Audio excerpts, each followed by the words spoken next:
another episode of HCA Talks Health. I'm your host, Zina Leroux, and today I'm talking to Alexander Bell. And is this the guy who invented the telephone? Not quite, but our modern day Alexander has an equally impressive resume. And Alexander started his first company at age 20. He grew it into a £1 million turnover.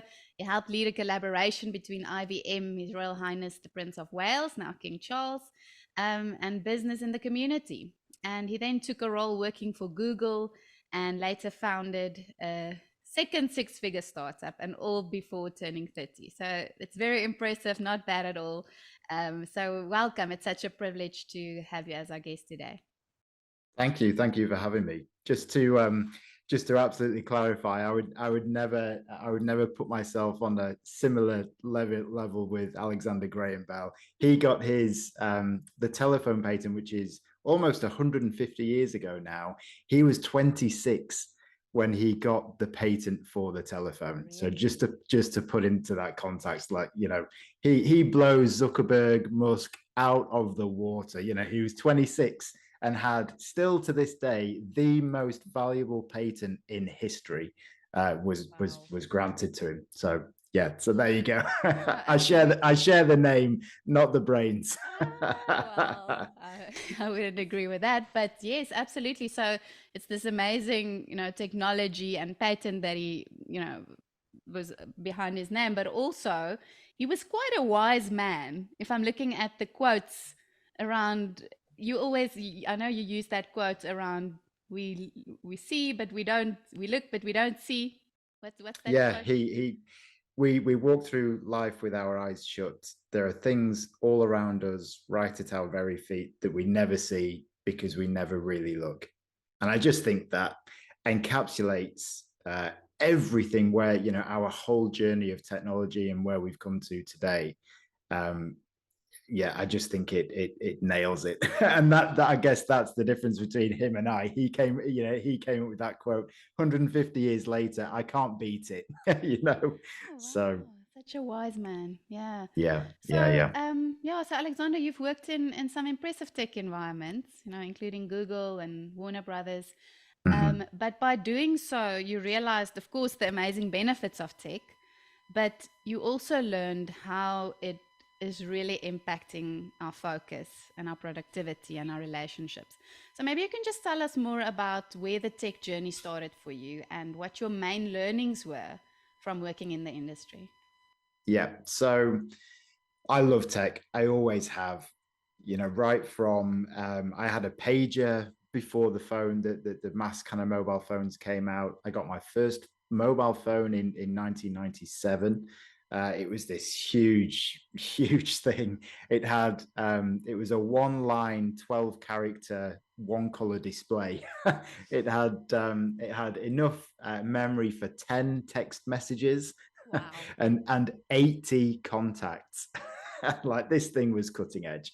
So, you know, right from that point, I was totally addicted to, you know, to technology and loved it. And my own relationship with gadgets just continued to grow, which is why I ended up, you know, in the tech kind of industry, in the career that I followed. And I still to this day love technology, absolutely. But it was during the lockdown, the pandemic, where my eldest son, we have three boys, my eldest son, who was 7 at the time, turned around and he said, Dad, I've been thinking about Christmas and I know what I really, really want. And, you know, I kind of, here we go territory. And I kind of said, okay, you know, what is it that you want? And he said, I really, really want an iPhone. And he could just tell my face just dropped immediately. So he went to his backup strategy and he said, and I know that in the second drawer down in your home office, you've got an old one that you never use. So, you know, I'll just have that one. And he was just so excited about it. But this sort of inner, you know, deep parental kind of, you know, response came out. And I said, no, they're dangerous. They're highly addictive. You know, they're bad for your health. You know, you're far too young. You're not getting one. And he turned around, he's the sweetest boy. But he turned around and said, but Dad, if they're really that bad, why are you and Mummy on yours all the time?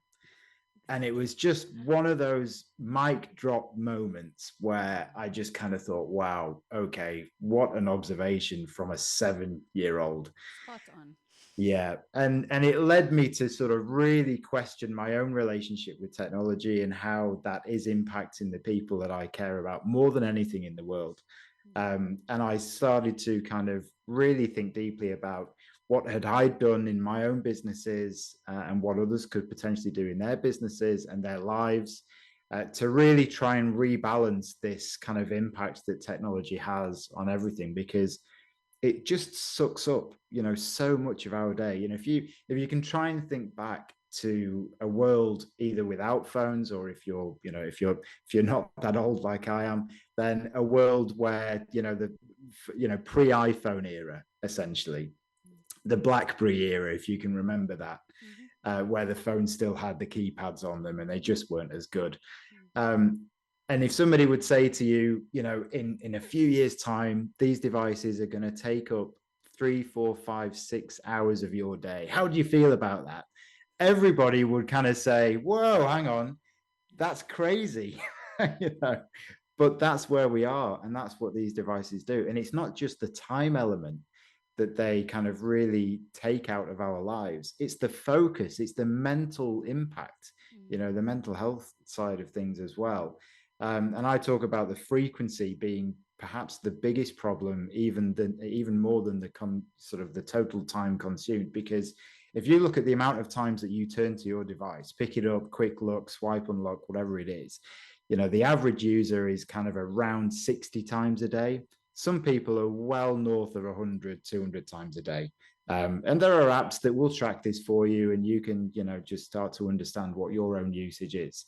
But you try and plot that on a graph of your day, 24 hours a day, you're asleep for a few of those, how many times you're checking your phone. It interrupts everything. It is always there. And there are studies now that show that even if you've got your phone, so the base study is, if you have your phone on your desk or nearby when you're trying to work, your cognitive capabilities is reduced by about 26%. And that's been proven now, tested, well documented. But the worrying stat for me is, even if the phone is sort of out of view, but in a pocket or in a bag, your brain is still impacted by over 10%, right? So even if you think it's gone, it hasn't gone. There's like a ghost that is just there, like a shadow over your brain. And that's because you've interacted with it so often that your brain there's like a constant connection now. So you're waiting for a notification to happen, or a buzz or a beep or a ding. Your brain is just waiting for that next dopamine hit, basically. So, it's just a huge problem.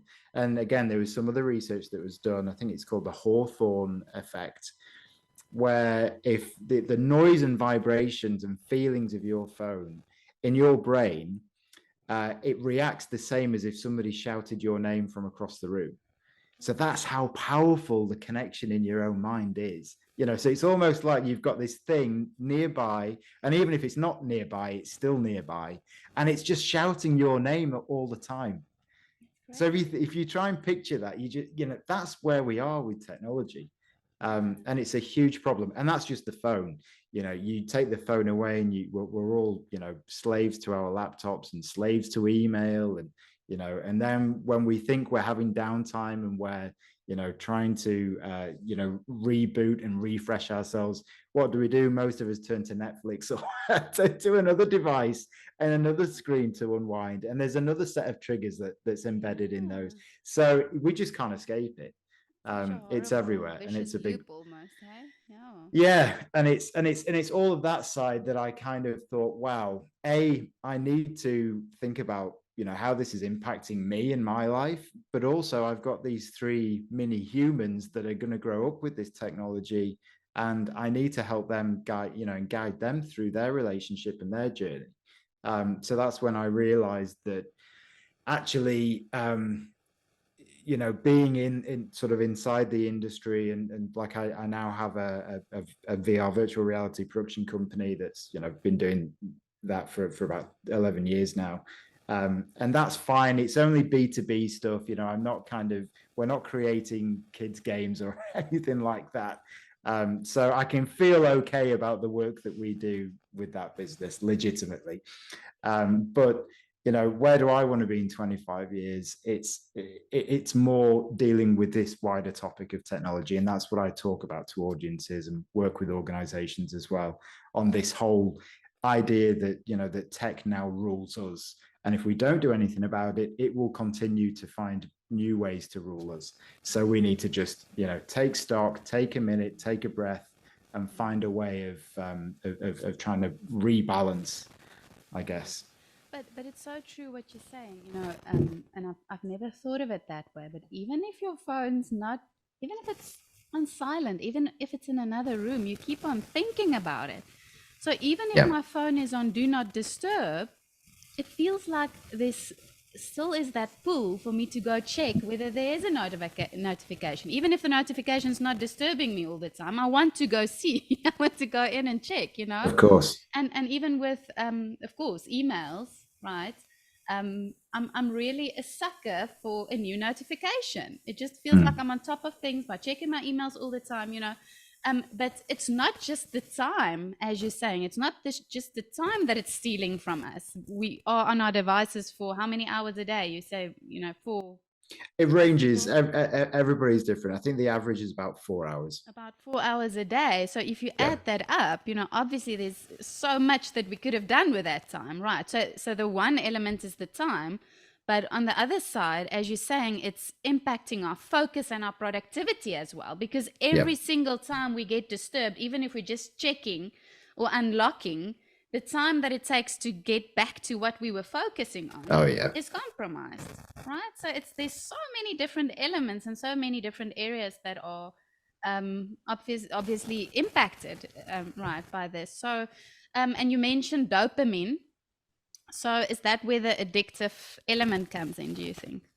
Yeah, that's where a lot of the research shows that because of the dopamine impact on our brains that are triggered by these little notifications or even just the act of swiping to refresh, that's often linked with the slot machines in Vegas, the pull to roll the dice and to see what's going to happen. That's kind of where these designs of these apps have come from, that theory, that game theory. So, and again, the research has kind of proven that if you look at how a brain operates when it's on cocaine, it's similar to how the brain operates when it's getting these dopamine hits from technology. So if you think about that, now there are holes in some of that research because, okay, how much cocaine and all that kind of stuff, but just the idea of you getting these constant hits of cocaine during the day. And I always say, okay, let's take that idea and go one step further. Are you happy as a parent handing a bag of cocaine to your 7, 8, 9, 10-year-old and saying, look, it's okay, darling, you can use this, but just don't use it at the table, right? But it's true, that's what we're doing. And over here in the UK, you've got 9 out of 10 11-year-olds now have a modern smartphone device. It's probably more than that. It's just absolutely crazy. And they're accessing these apps and, that have 13 plus labels on them, but the platforms know that the kids are all using them. And I think that the latest research by Ofcom was showing that as young as, I think, 3-year-olds plus, I think it was about 25% have accessed the majority of these platforms. And it was something crazy, like 12% have accounts of their own. And you just think, like, what? Like, how it's maddening. But that's really focusing in on the social media side of things. But and probably you could throw YouTube into that as well. But yeah, it's a real dangerous world, and unless you start to really sit down and think about this and actually start looking at your own usage and your own behavior patterns and triggers, that's when you can start to kind of plot how you can make improvements. And I think that's what for sort of health coaching, this idea of digital well-being is starting to come up now, and I think it's really important. Yeah, because it's quite frightening how technology really comes in the way of authentic human connection. Yeah, And we see this picture so often where people are sitting around a dinner table at a restaurant and everyone's on their phones, right? And yeah, they choose to look down at their screens or prefer the virtual chats instead of talking and yeah. authentic human connection. So it's quite sad, I have to say. Yeah, Yeah. it's there was a great analogy. I can't take credit for it, but I can't remember who said it originally. But this analogy of the Wild West. So if you go to a restaurant or a bar and you're meeting with friends or a cafe, wherever it is, it's like those Wild West poker games, right?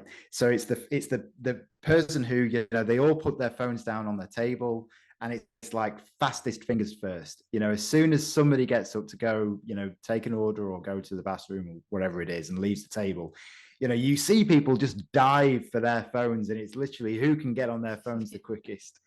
And that's what it is. It's like putting a gun on the table and just killing the conversation, It because is. that's what it's doing. But it's Yeah. just that habitual behavioral pattern that we've all created because everybody else has done it.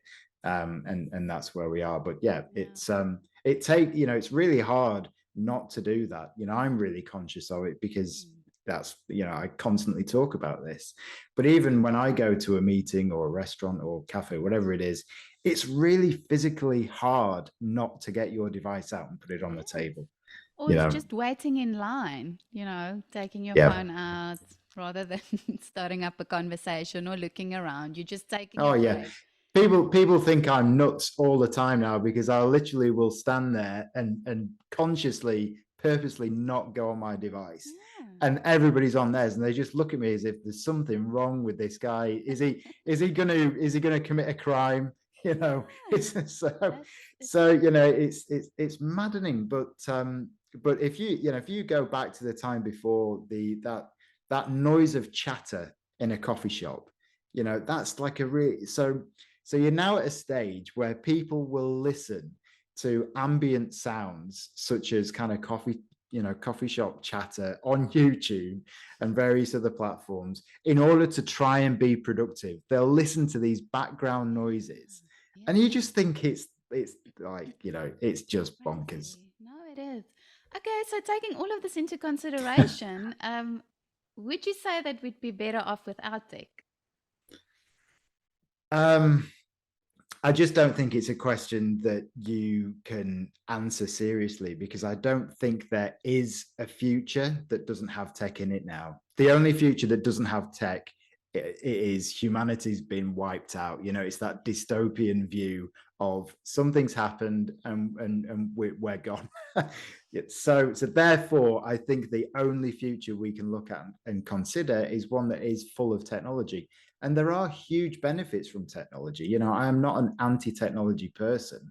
I've just realized that we need to tap into and understand some of the negative impacts of technology and try and do something with it. Because if you can find balance, and if you can improve balance and get to a point where it isn't impacting your life or your relationships or your happiness or your mental well-being as much as it is now, then you can reach okay places. And therefore you can really tap into those higher benefits of technology.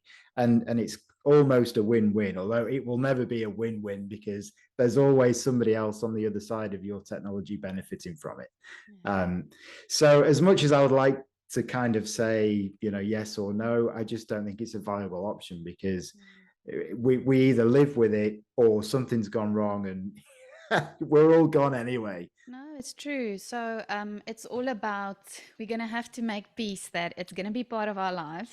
Yeah, And so the main point is that we need to find a way to live with it in a way that is not going to kill us or distract us or destroy all our relationships, right? And that's yeah, where a healthy technology culture comes in. yeah, So, what does that look like? Because I love your mantra, without tech rules you. yeah. Right. So tell me about your tech rules and what a healthy technology culture could look like. Yeah. So fundamentally, the idea of tech rules is just acknowledging that they exist, because we already have tech rules. It's just most of us have created these habits and behaviors without really either knowing or thinking about the consequences or the costs associated with using technology or devices for such a long period of time during the day. So we've kind of fallen into our tech rules, and they've almost been decided for us usually by the creators of and the people who profit from the apps that we use. So I think step one is just acknowledging that we already have them, and therefore, because we already have them, we can change them, and we have a choice. And so we can start to define what our tech rules should be and what we want them to be. And once you get to that level, you can start to have a roadmap and a clearer picture of, okay, I can do something about this. I do have a choice. So, we can start working on that. And then for me, it goes into kind of step one, which is really identifying what your behaviors are. So whether that's using an app, all devices now have built-in kind of data. If you're on an iPhone, it's in settings and screen time. In Android, it's settings and digital well-being. If you start having a look at those, they will give you an idea of how long you're using your phone for, what are some of the apps that you're spending most of the time on. So you start to get a picture of, what does this look like, and what does my usage look like, and am I happy with that? What are some of the goals that I would actually like to either reduce, or I've never met anybody who says they want to increase their usage, but that could be an option for some people. So once you've got that picture, you can then start to do something with it. And for most people, the easy wins are looking at kind of the social media apps. And you can either go, extreme, delete them from your phone altogether. You can still access them from other devices, but if you delete the apps, it's kind of a hard cut. There's a brilliant tip that is to turn your phone to black and white mode. So you can go into, again, settings. It's usually under accessibility, and you can turn it black and white. Instagram is pretty rubbish in black and white in grayscale mode. I can imagine. So that's kind of a great tip. And then there's loads of apps that are out there to help you. There's Freedom, there's Forest. There's a new one that I love that's called Zario, Zario. And they will help you to go one step further into understanding what your app usage is on your devices. And then there are ones that will set up blockers, which you can use. And there's one that I love that's called Unplug, but it's with a Q. So UNPLUQ. And what they do, it's so clever. You can buy an NFC tag, right, that ships with this app. And you can set certain, Instagram and Facebook tend to be the big killers, or TikTok as well for a lot of people. So you can set this app up that every time you want to use one of those apps, you've got to find your tag, get it to your phone, access the NFC, and then physically unlock it before you use it. Wow. So if you really want to use this app, you've got to do all these things. You've got to go find this tag, and by the time you've actually done it, you sit there and go, this is just crazy. Like, I don't need to do it. Yeah, it's too much effort. So I love those types of things, but most of them don't solve the problem. And I don't think we can solve the addiction. I just don't think we can, because it's been built up for so long. And I think we need to kind of, again, just acknowledge that, and just understand that you're not going to be able to remove it completely from your life. And, there is a movement of people coming off a lot of the social media platforms. I think that can be really healthy, especially the likes of Instagram, TikTok, Facebook. But you really need to kind of understand, if I'm taking something away, what am I going to replace it with? Because if a lot of people go through the motions of, okay, I'm going to go cold turkey, I'm going to delete all the apps, I'm going to use everything that you say, I'll get the tag, I'll do all of this, that won't make them happy if they are already in a kind of a deeper, darker place. It's about understanding that if we take that away, what are we going to replace it with? Exactly. So then you kind of need to think about, well, what were you really trying to gain from the use of these platforms in the first place? If it was a bit of trashiness, then go and buy a trashy magazine. They still exist. So you can get your fix from a Yeah. physical Yeah. mag. And then it's kind of thinking, well, if it's relationships that you're trying to create or build or keep on to maintain, still use the online platforms, but use it as a destination to get to a real meeting or a real phone call or a video call with these people, because that's such a better connection than back and forward on posts, because that's just not a genuine conversation. Yeah. So it's about thinking, okay, we can still use this technology, but let's make sure it leads to a genuine connection. And that can be suggesting, let's meet up for coffee. We haven't done it in such a long time.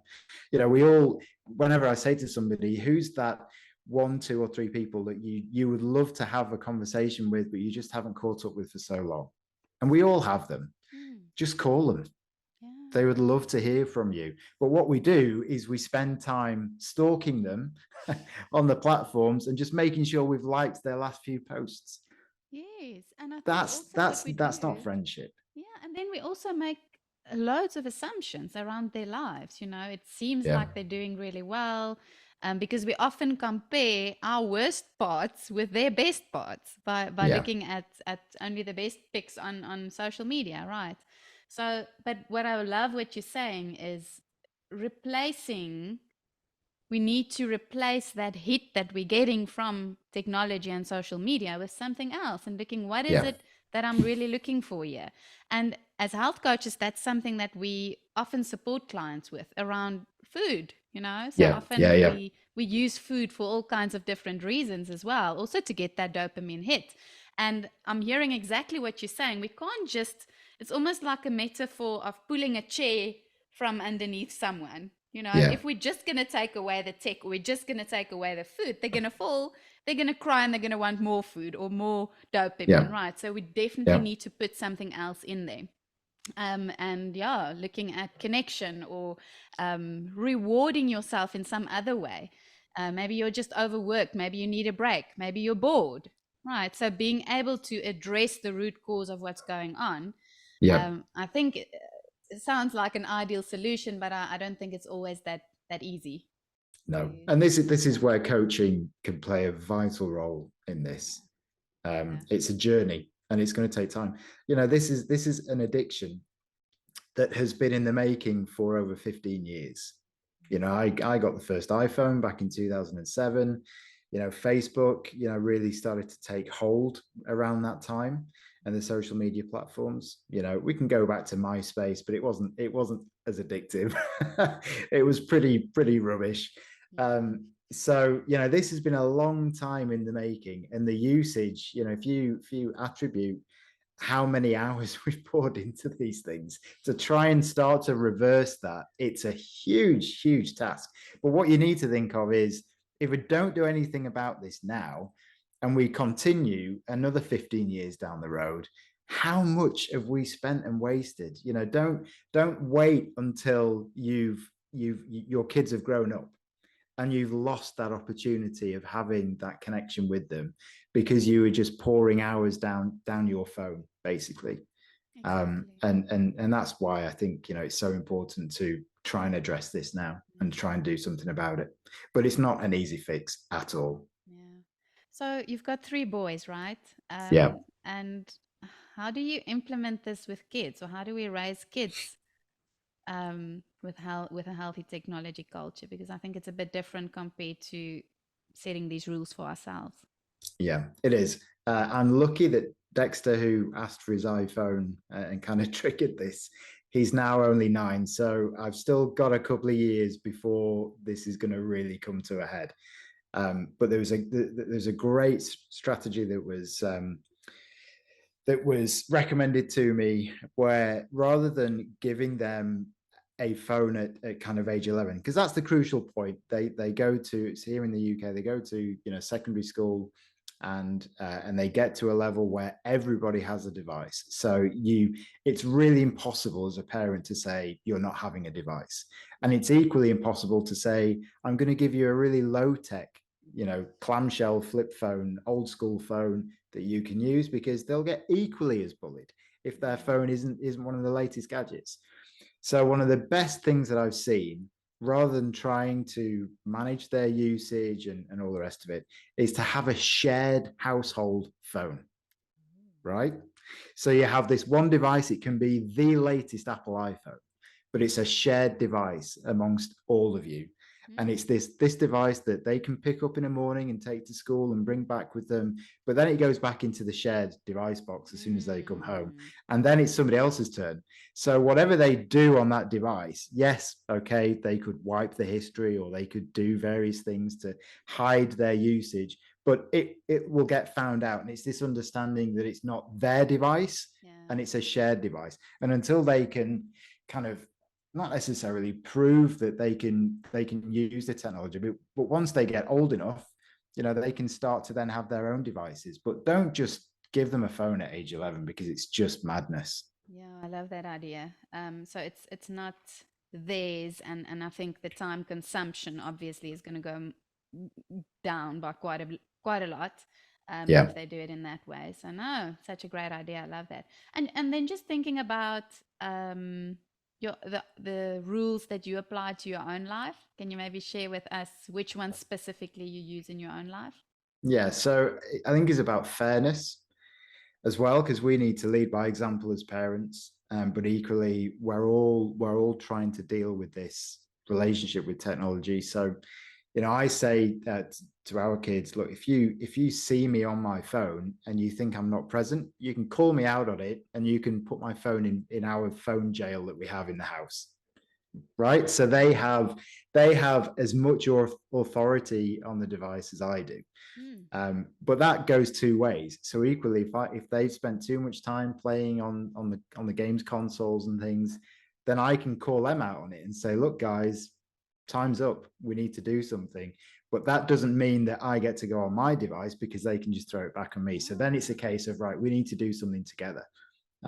So, and there was the first kind of before phones, the biggest thing that parents come up with is this games console issue. Because again, it's this, fear of them missing out, and, all the other kids have one, so therefore they need one, and I was brought up absolutely with the games consoles, when the Commodore 64 and all of that came out, I absolutely lost my childhood to most of those devices. But it's important, because playing games can be really stimulative and learning and all the rest of it. So I'm totally pro for those with a limited sort of cap on it. So we had a problem where we knew that the boys really wanted a games console, and how were we, what age were we going to allow them to have one? And it was during the pandemic, and they were at home, they couldn't play with their friends and all the rest of it. So we thought, we can't solve this on our own. We need some help with this. So luckily, it was coming up to Christmas time, and we kind of, consulted with the big guy, in the North Pole, and he said, "Don't worry, I've got this. I'll send you a letter." So on Christmas morning, the kids see this big box, and they're like, could that be the Nintendo that we really, really want? And of course, they rip it open, and it is, and they're ecstatic. But with it is a letter from Santa, and it's Santa's Switch rules, right? And it was this A4 page, beautifully handwritten by Santa, with these rules on it, which kind of say, this is, I'm giving you this because you've earned it, and you're having a tough time, but you're doing all the homework and work, the homeschooling and everything else. So you guys have earned this, but it comes with responsibilities. You have to look after it. If anything's broken, my elves can't fix it. This is expensive stuff. You need to make sure your rooms are tidy, your homework's done. This is a reward, not something that you can just turn to at any opportunity. Mum and dad say comes first, all these kind of great rules and ideas that came with it. So from day one, they accepted them, because it was at the point of receiving the gift. and they just, it's part of the parcel. They don't question it. It's kind of, yeah, this is what Santa says, and So if we want to smart. have this benefit, this is Yeah. what we do. So, you know, and even to this day, they've had it a few years now. Even to this day, you know, okay, it's not to the letter. You know, they don't go to it to the letter, that we don't have to constantly refer to it, but they know that it's there, and their management of it is far better understood, because it happened at the point of them receiving it. Yeah. And I love how, So they can't argue with the big guy. That no, he no. didn't make the rules. Well, they can, but it's not going to end well. You know, this happens, you know, one very important day every year. So if they fall out with him, it's going to be a pretty miserable Christmas from this I point love it. onwards. So, No. yeah, so you know, things like that can be really, really useful, and that's why I think where we are with technology and with kids, especially, you know, they should come with these warnings. You know, cigarettes, mobile phones are kind of society's cigarettes right now, you know, and it took so long for society to be told that actually cigarettes are bad, and therefore we'll put some horrible pictures on the packaging to make people aware. You know, maybe not to that extent, but I do feel like there should be some regulation around mobile phones and technology that says, look, if you're under 13, and the vast majority of platforms that are on these things are 13 plus, Mm, then, you know, here's a warning. You know, absolutely. you wouldn't walk into a 15 rated film as a 9-year-old and just be allowed to go in and sit No, down, no. unless you were disguised and looked a bit older and were with your parents and things. I Yeah. certainly did, but you know, that's where we're at. Yeah. So yeah. Yeah, but I find there's so many similarities with tech use and how people tend to use food as well. Yeah, Like yeah, what yeah, you said, as parents, we need to lead by example, right? And yeah, it's the same with food. You can't expect your kids not to have all the takeaways and the sweets, but you're having it, right? So it's yeah, the yeah, same applies with tech, but also how I find that many of the foods, the addictive qualities of food, or some of the colorants, or artificial ingredients in some of the foods are really harmful to our brains. So I also yeah, feel like there should be a warning on some of these food packages. So it's the same yeah, thing. It's almost like there's so many different areas that is impacting us, and we need yeah. to be cautious, and we need to set our own rules in order to protect ourselves and our relationships and our health, right? Absolutely. Yeah. Yeah. And I think kind of, you know, just one of the kind of thing that we do as well at home is the whole kind of upstairs, downstairs thing. Mm. You know, if you still got your phone by your bed, like, it's impacting your sleep crazy amounts. And we all know the importance of sleep. And that obviously is something that the health coaches will work on. Like, you've got to kick it out of the bedroom. You know, Mm. take your partner to bed, not your phone. Mm. Because the problem is, like, we're waking up and we're stressed before we even get dressed. It's Yeah. the first thing that we look at, and our brain just goes, oh my god, we're looking at the inbox again, and we're looking at this, and we've got to do that, and this is what's happening, and oh, we haven't caught up with the latest news headlines. You go to the news and it's just doom, doom, doom, doom, doom. So, Mm. you know, your head's fried and you haven't even changed your pants. Like, Exactly. that's where we are. So it's hard again, but you've got to try and kick them out of the bedroom. Ideally, you've got to try and kick them out of the upstairs altogether. Yeah, no, absolutely. No, we need to set boundaries. I agree. So I just want to think a little bit about some new technology coming in. So we know Yeah. that Apple's new headset is being released in 2024. So can you just give us a brief explanation of what this will be all about? And Yeah. mm, So it's been a long time coming in the VR community. We've been waiting and waiting and waiting, and the rumors have been going around for about the last 12 months now that Apple are finally going to plant their flag in the sand, and they have. So this Apple Vision Pro, which is what they're calling it, and they've really kind of focused on this term spatial computing. Right. So what they're trying to say, and it's, you know, this is a $2 trillion plus company, right? So this is not just some crazy idea that Apple's come out with. they've waited and waited and waited. Facebook rebranded Meta, which was all kind of tied in with this idea of the metaverse and where they're going with it. For years now, they've been pouring billions into the development of the technologies, but they don't have that cool consumer brand underneath them. And that's what they've really lacked in the marketplace. Apple have that. They have the brand loyalty from their customers. They're seen as the market leaders when it comes to technology. I'm a huge Apple fan, massively. So it's been a long time coming, and they've finally done it. And their vision for this vision is that it will start to replace and also work alongside the existing screens and technology. So their hope is that you will put on this headset and you will be, limitless in terms of the screen. Your world is the screen now, and you're going to be interacting with it in new ways. And how that crosses the real world, kind of outside of the headset, is what they're really focusing on. And this kind of idea has been labeled as, mixed reality or augmented reality. But they're calling it spatial computing, or spatial reality is what they're kind of referring to. And if you look at it from where it is now, so they kind of have this idea of the headset, and the headset is going to be super cool. They've blown out the specs that all the other headsets have at the moment. The community, the VR community, is really excited about the quality and what they're bringing to the table, which is why it has this $4,000 price tag. It's going to be $3,500 at launch, but if you wear glasses, you have to spend another $500 to get a prescription lens for it. So it's going to be $4,000 for most of us. And that's going to be £4,000 when the UK are allowed to buy it. Like, they're not daft. That's how the pricing goes. It's not just an exchange rate. That's where it is.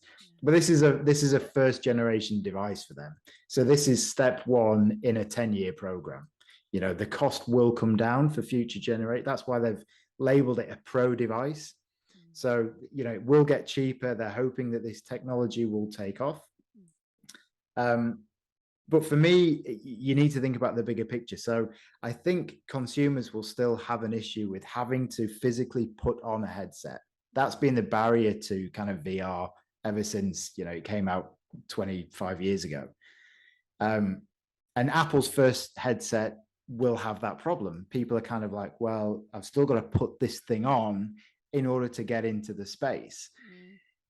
It doesn't take, many dots to line up to say that, well, how many people wear glasses? How many people wear sunglasses? That's obviously the route that this is going to go down. Google had Google Glass out, what was that, 7-8 years ago now, which was kind of their first experiment to have a little screen in a headset glasses. There's lots of companies developing with glasses and eyewear technology. So it's going to happen very soon that the chipsets and all the technology will be embedded in a really smart frame that will just be like a pair of glasses to put on.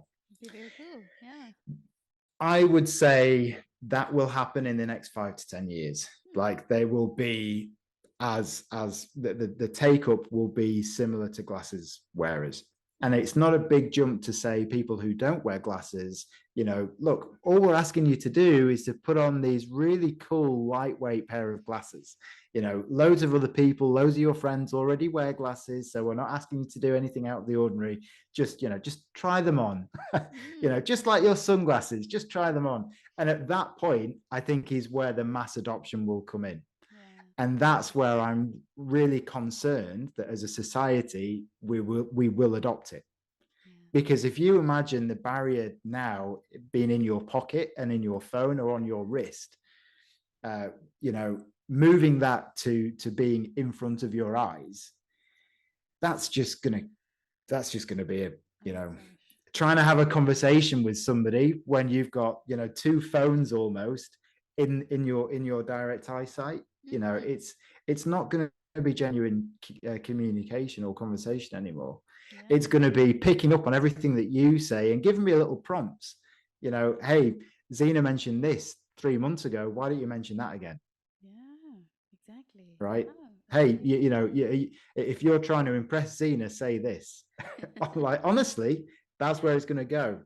And that's a future that I'm not excited about, because I think it starts to really, really kill the kind of the deep, meaningful connections that we have as humans. And I hope that there is a backlash at that point. But when you've got a $2 trillion company saying this is the future of our company. It's so difficult to break that force, right? Yeah.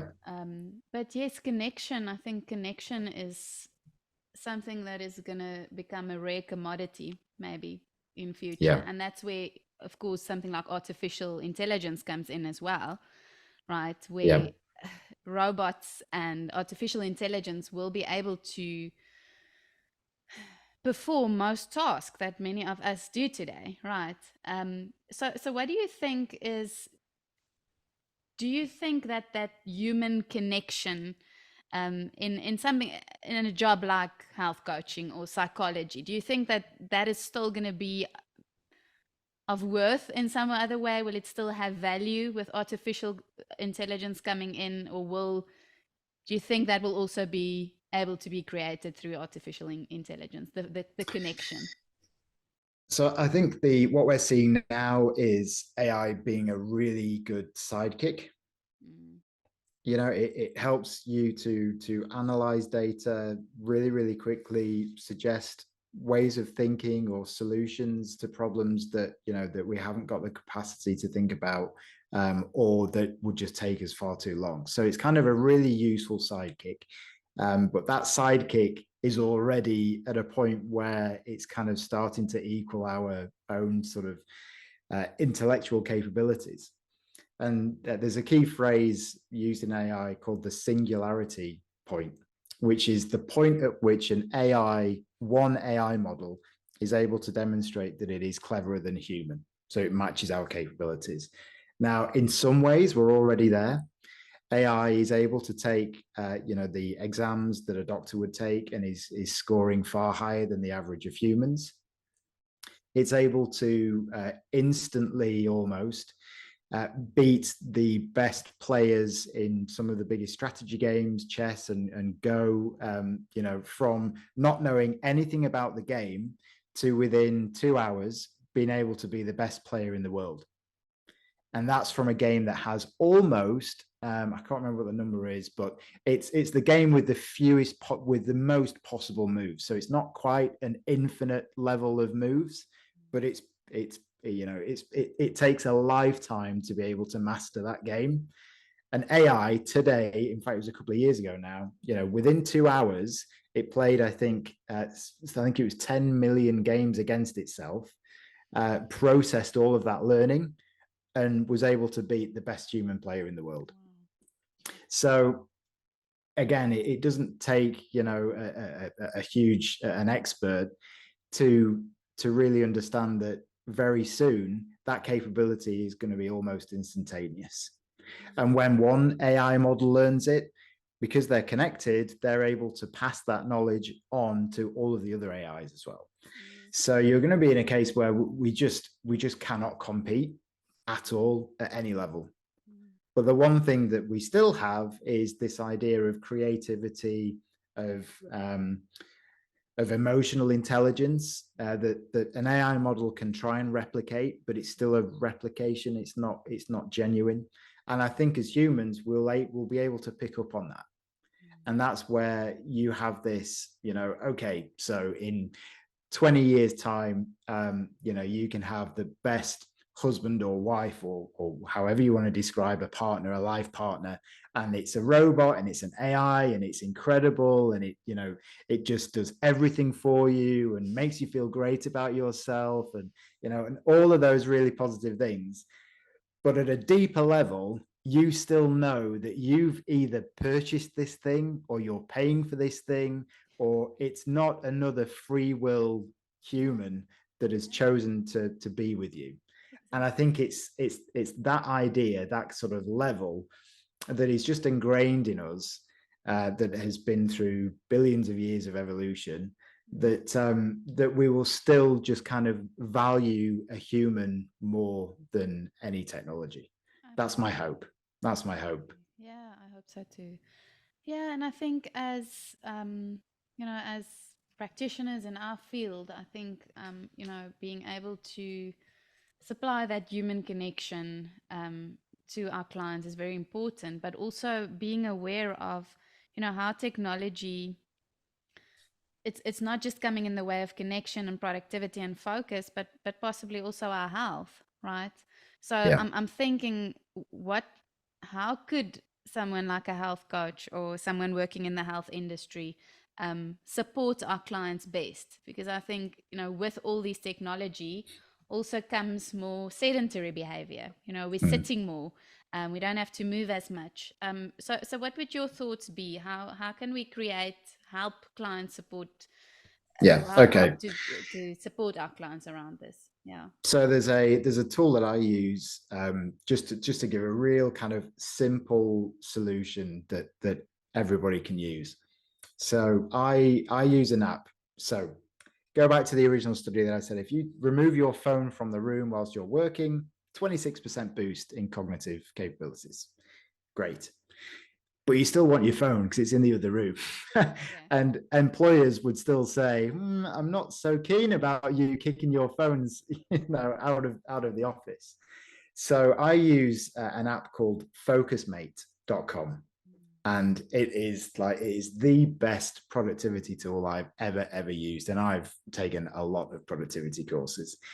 Mm. And what it does is you schedule a one-on-one kind of Zoom call with somebody. It can be somebody random, or you can have favorite users on there, and you can literally go on there now. Somebody will be available in the next 15 minutes, and you schedule your session, usually 50 minutes long, and you go, hey, Zena, I've got 10 emails that I need to do. What are you going to work on? And you'd say, I'm working on this document outline. I want to try and do 500 words. And we'd say, great. Okay. You both mute, but you keep your cameras on and you do the work for 50 minutes. And at the end of the 50 minutes, we check in, the timer goes off. We check in and say, hey, how did you do? Yeah, I only did 250, but I tried my best. Okay, great. And you move on to the next session. Nice. And there are so many psychological things in that app that it is just unbelievable, because you are sort of pre-committing to a task. You've got a greater sense of accountability. You don't wander off and do something. You stay focused. You feel like you want to do it so that because the other person is there as well, and you want them to achieve their goals. So honestly, it's just incredible. I recommend it to Cool. absolutely everyone. I'll go check it But out. in terms of what you were saying about kind of health and how that impacts the body. So I will schedule about 6 back-to-back sessions throughout. If I'm doing the school drop off and pick up, I'll get 6 sessions in the middle. So each one of those, I'll work for 50, I'll walk for 5. So after that 50-minute session is up, I get up out of my chair, I go and move, I'll go and walk in the garden, or I'll make a quick drink or whatever it is, but I'm away from the technology for at least 5 minutes, because you get a 10-minute window before the next 50-minute session starts. Mm. So at least, 6 times of the day, I'm up, I'm out, I'm doing something else, my head's somewhere else, and then I come back to it and I go again. And that constant cycle of kind of refresh and reboot and re-go is just amazing. Honestly, Mm. it's Yeah. like if people ignored everything I say, apart from that one tip to use Focusmate, or even just don't use Focusmate, use something else, but work for 50, walk for 5. If they just did that, they would see a benefit for sure. And that Absolutely. helps with that movement and that idea of body. And, you can throw in standing desks, and some people go to the next level of having treadmills under their desks and stuff like that. You can, that all works as well. I have a standing desk here, and I love it. But yeah, breaking up your work into sessions and planning some getting outside time is really key. The other thing I kind of say is to take loo breaks. So LOO. So obviously we all take loo breaks. Most of us take our devices into the loo breaks with them, which is, if you think about it, pretty disgusting. It is. Mm. So I have it's called a luminometer, which measures the amount of bacteria on a surface. Yeah. So I've swabbed a lot of people's phones, and they are like I disgusting, can you know. imagine. I can They are imagine. really, really gross. So don't do that because it's gross. You know, don't take them to the toilet.